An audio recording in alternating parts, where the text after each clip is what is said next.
guys. So as I was editing the video, it was a really long video that I just sat down and just filmed without really stopping or making separate clips. So I realized that the first like 5 minutes were just me, sorry, that's my dog moving, were just me rambling about God knows what. So I decided to make a separate little clip that I could insert kind of as a preface to the rest of the video. But yeah, so the video is about some healthy habits that I have tried my best to stick to. I am not perfect in any way, and there's often days and weeks where I am horrible at keeping up these good habits. But I think that it's good to have a little bit of a list to maybe go off of, or some ideas that maybe you hadn't thought of before. So, but yeah, I just kind of wanted to say that these are things that I try my hardest to do, but don't always fulfill completely. But when I do, and I'm feeling great, and I do all of these things, usually it reflects in other areas of my life. So when I'm trying to do these kind of self-care habits, and I'm intentional about doing them, most of the time it benefits me very much. So yeah, I just wanted to go ahead and say that and then abruptly start the video because I didn't know how else to do this. Okay. I'm talking about the morning, having a morning routine. I mostly mean having a kind of like a ritual with yourself. And mornings are usually the quietest time of the day. If you live in an apartment with your friends or in a dorm, usually the mornings are the quietest times of the day, and so I take that to my advantage, and I really try to make mornings the most sacred time of my day, where I just sit down, I grab my journal, and I write whatever I'm feeling that morning, and I take it as a clean slate. It's like whatever happened the day before, the night before, that's done with. Yesterday's done with, and today is a brand new day. So yeah, I'll sit down with my little journal and I'll write down my intentions. So all of these things are little sub habits within the big habit of a morning routine, or let's call it ritual. But yeah, journaling in the morning and writing down what my intentions are for the day or for the week or for the month, it has really changed the way that I go about my day or my week or my month. Setting intentions in the morning, having that time, that quiet time with yourself before anyone wakes up. So I like to wake up pretty early and just kind of have that time to myself in my room. And even meditating, downloading some meditation apps that you like, maybe testing them out and seeing how they work with you. I think I am terrible at meditation, and I'm trying to really get better at just trying my best to focus on meditating and becoming a little bit more in tune with myself.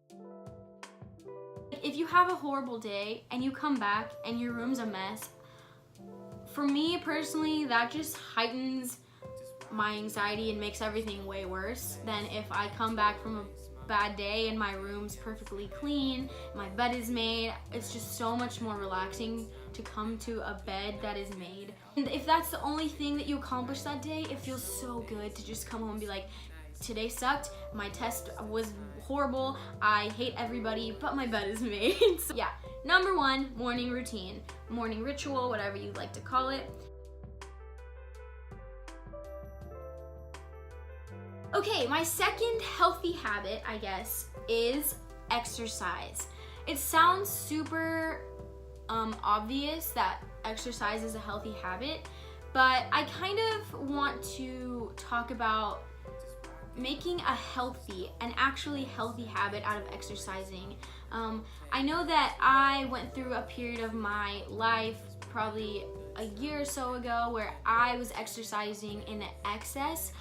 and not eating really enough to make up for that excess of exercise. So I would work out twice a day and not really know what to eat, and I wasn't really ever that hungry, so it was just a weird pattern, and I would not call that form of exercise necessarily healthy. It was just, I was overdoing it, and my body I wasn't giving my body enough time to heal, and it just wasn't a healthy way to go about exercise. And I kind of want to stray away from that diet mentality of work out so you can eat later. That was my mindset for so long, and I will go into that with intuitive eating because I think that goes along really well with that. But back onto the subject of exercising and creating a habit out of that. When I say creating a habit out of that, I don't mean every day at 6 p.m. you're gonna go to the gym for 2 hours without fail and you're gonna work out as hard as you can, and that's gonna be the habit because that's what you have to do. I don't mean that at all. If one day your body is exhausted, you had a really long day with classes, and you're just not really feeling a weightlifting day, going to yoga class at your rec center or doing yoga in your dorm or in your bedroom for 30 minutes and just really moving your body. And I know that we walk a lot as college students, and some days you might feel that walking through campus was enough, and I think that's great. It's just being in tune with your body and knowing what your body needs.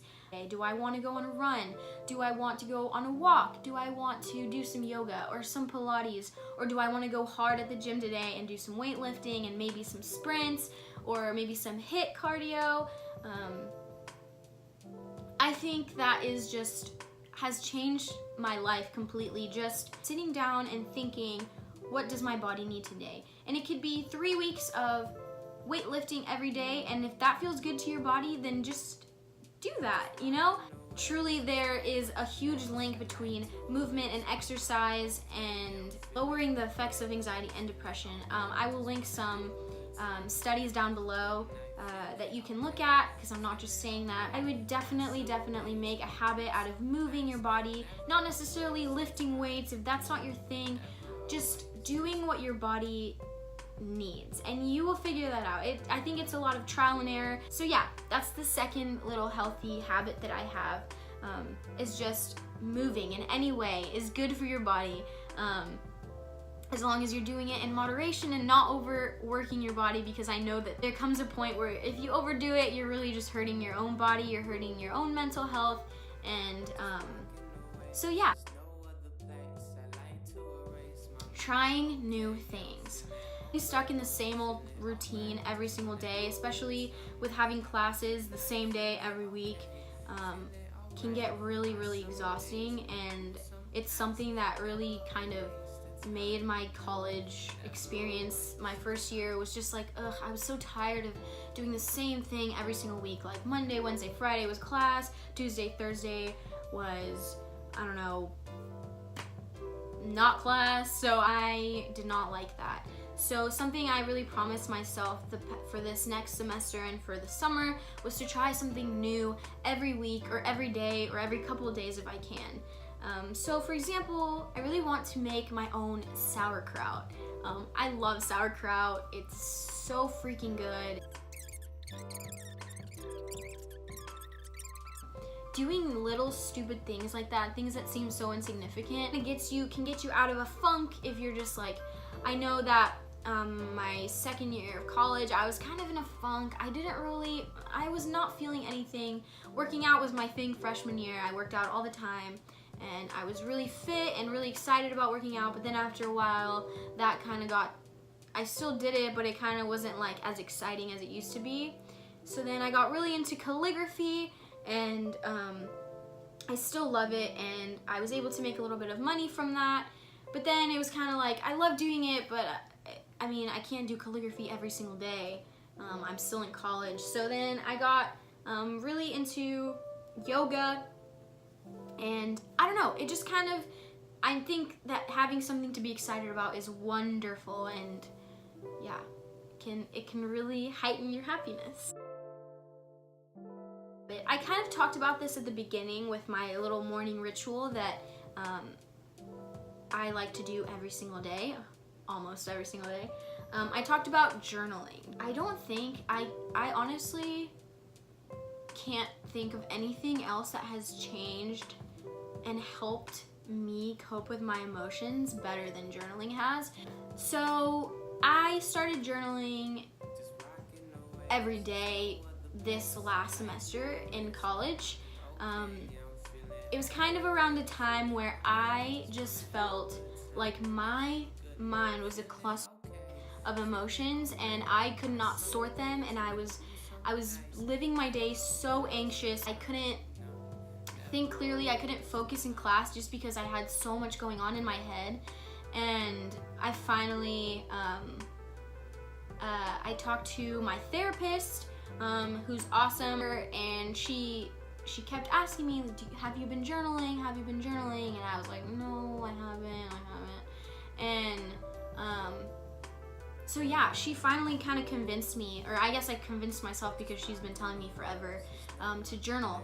And I sat down that next week whenever I went back to school, and I sat down and I journaled all of my emotions, and I journaled everything.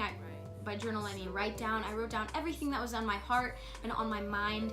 I remember just instantly feeling so relieved, like a weight was just lifted off my shoulders, and like it was great. And after that I started doing it every single day.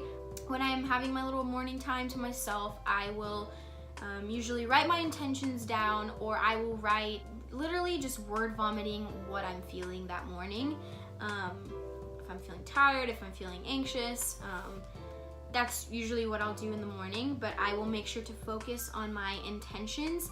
I kind of have been doing them once a week lately, but I know whenever I do them every day, I think I feel the best and I feel the most accomplished whenever I do fulfill those intentions.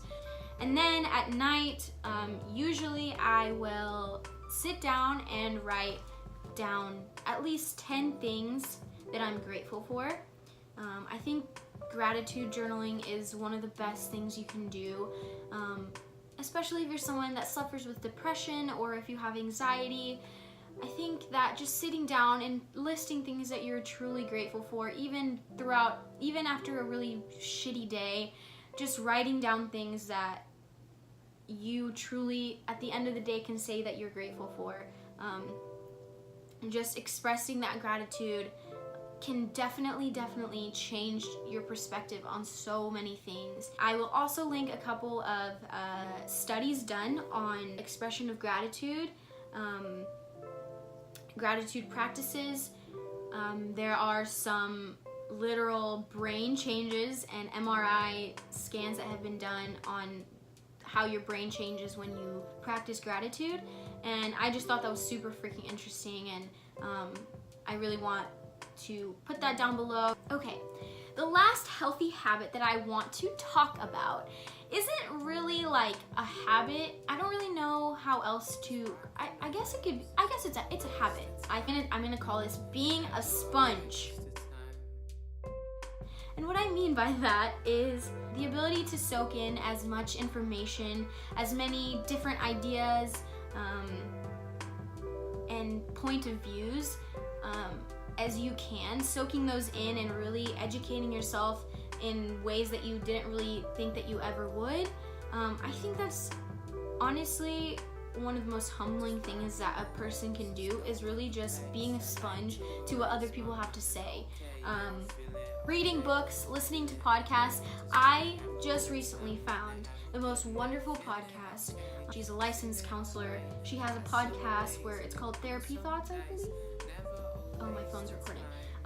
But I will link all that below. Things that I found that have really changed my view of life and have changed my mental health for the better.